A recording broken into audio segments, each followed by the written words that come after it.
Bana na nzambe na pesi bino mbote na kombo na Yesu Kristo. Nzambe na biso nzambe na nguya asangisi biso lisusu na tongo ya lelo.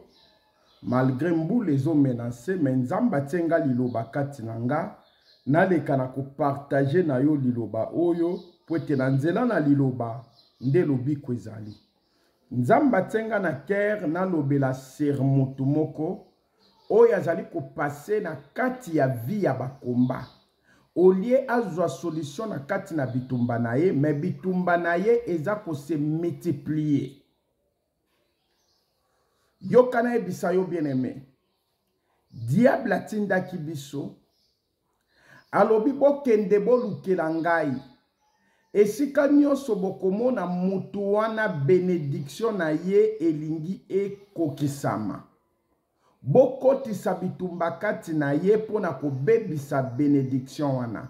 Pona ko rache benediction wana.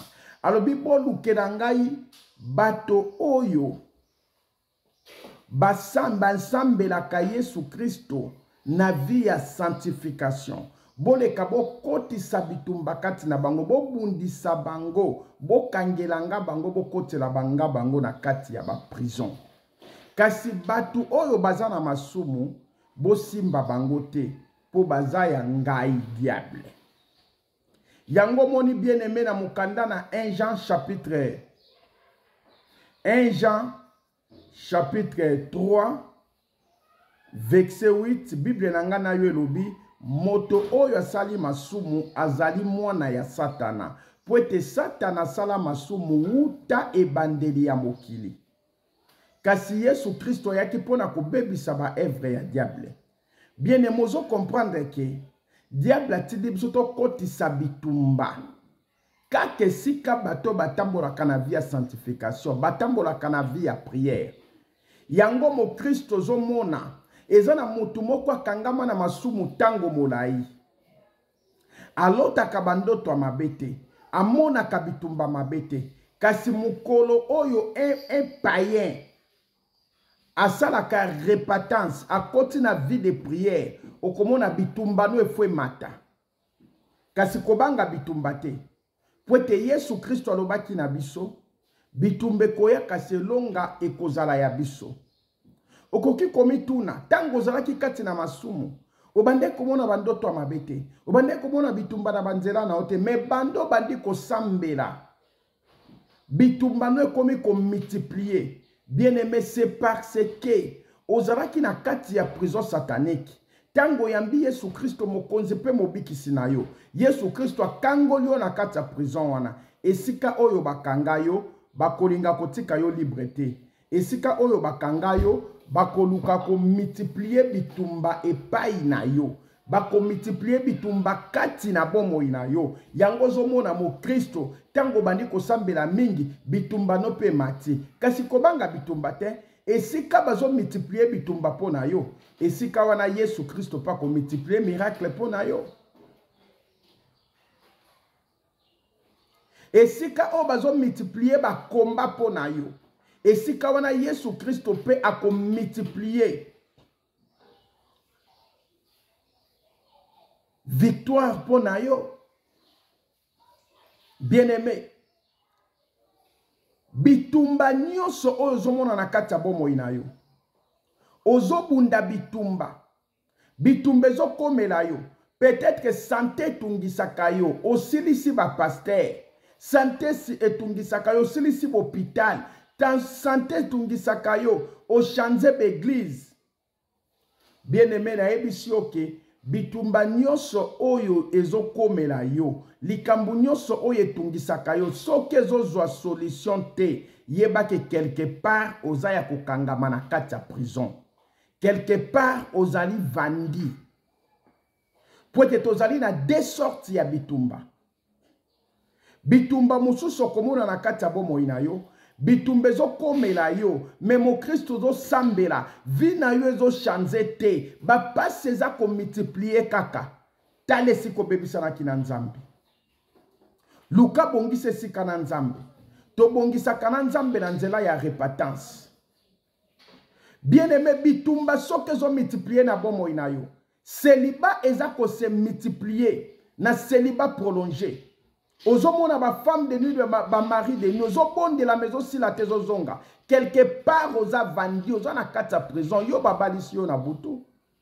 Malade ezotungisa na nzoto na yo meli bakisi ndenge nini okoti ba veille de prière osambeli solution kati na bomo ino ezopesa mate yeba ke quelque part obebisana na nzambe oza déjà vandi oza na kati ya prison ya bandoko oza na kati ya prison ya ténèbres eloko nyonso ozosala na bomoi na yo boke koluka misala na baninga kombo baninga bima ya yo ebimaka te c'est parce que yo za esclave basalisaka yo musala na butu na moyo koki kosala musala te lelo tozobuka baprison nyonso ya esclave na kombo na Yesu Kristo koezite te benga ngai nakopesa nimero na nga na suka eloko nyonso ozosala na kati ya bomoi na yo ezosimba te yeba koza na kati ya prison. Mais Yesu Christo atindi nga liboso na yo ndenga lobi na mokanda na Esaïe chapitre 42 verset 6 à 7 alobi na ponyo lokola lumière na ngai kende kofungola bana na nga miso ba o baza na boumbu longola bango na boumbu ba o baza na prison bimisa bango na prison moto oyo ayebi ndenge bakangaka ye nde yebi ndenge bafungolaka mutu oyo ayebi ndenge babebisaka ye nde yebi ndenge babongisaka soki diable etilisaki nga pendant 24 ans bien-aimé pona ko bebisa ba vie ya bato lelo Yesu Kristo nzambe na nguya pe véritable Dieu aza ko etilize nga pona ko bimisa bato o baza na kati ya prison aza ko etilize nga pona ko fungola bato o bakangama na ba lie ya bandoki ya famille na bango. Bien-aimé loko nyonso na vie na yo salaka soke simbaka te yeba koza na kati ya prison balatisa yo bilamba ya échec. Tango balati yo bilamba ya échec na moi eloko moko eki kosimba te ata libala elingaki koya etikali ata une semaine po babala yo libala ane fwe kufa. Ozwaki ngolu na nzambe obali okoti na libala yeba ke libala wane ekozala na complication ya mabota okota libala ti lelo botaka te yeba ke eza bakomba oza na kati ya prison okoti musala obandi musala suka nango raison ya malunga eza te me yo balongoli yo na musala yeba koza na kati ya prison. Prison nini bakotisa yo?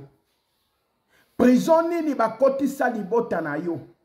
Poete bitumba ese multipliaka na kati ya bomoi na yo. Poete bitumba ese multipliaka na kati ya libota na yo. Lelo Yesu Kristo aye koluka yo pona kobimisa yo na prison oyo.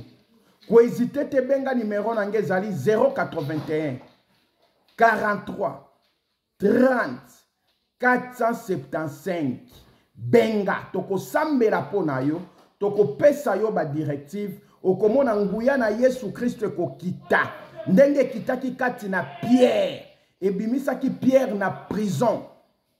Bien-aimé oyebite ke système ya automatique ya liboso banda epa ya Yesu Kristo na Pierre na prison bakadene katana yango moko ba chaîne katana porte fungwama yango moko Yesu abimisa Pierre na prison ndenge Yesu wana za na bomoi. Yesu Kristo wana za na bomoi bien-aimé aye koluka yo na tongwa lelo po a traiter ba cas difficile na yo nyonso oyo etungisaka yo. Koezite te benga numero na biso peza affiché wana topesi yango benga bo s'abonner bele bien-aimé. Soko zali na kati na Yesu Kristo ata bitumbe komeli yo esika bazo chumbola libulu po na yo zinda Yesu Kristo akotela yo escalier po mata. Tala ndenge Yesu Kristo abundelaki Joseph kaka na kati ya bitumba bandeko na ye bateki ye esika komaki diable a multiplié bitumba po na Yesu Kristo a multiplié miracle bakoti na prison libota ne lingaki koboma ye na libulu nzamba sali bateki ye esika bateki ye bitumbela ndiye. Bien-aimé soko zomona pe bitumba na kati ya bomoi na yo te yeba koza na nzambe te esengeli babundisa yo po nzamba bundela yo po likambo na yo toujours ezala kaka témoignage eloko nyonso enyokolaki yo lobi lelo na sima kolanda mateya oyo et comme témoignage kati na yo. Benga ko hésiter te, numéro ezawana. Merci to kute na bino lisusu na parti oyo ekoya.